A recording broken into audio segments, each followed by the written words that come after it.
Cəbhə qatardım, yurdum yuvam məskənim sən Azərbaycanım. Anam doğma vətənim sən Azərbaycanım. Yurdum yuvam məskənim sən Azərbaycanım.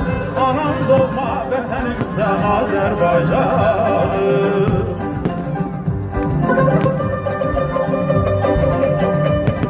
El bilir ki sen benimsen, yurdum, yuvam, meskenimsen, anam, doğma, vətənimsen, ayrılar mı könül candan?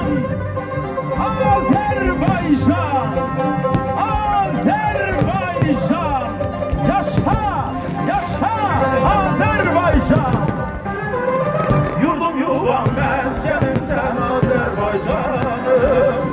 Anam doğma vətənim sen Azerbaycan.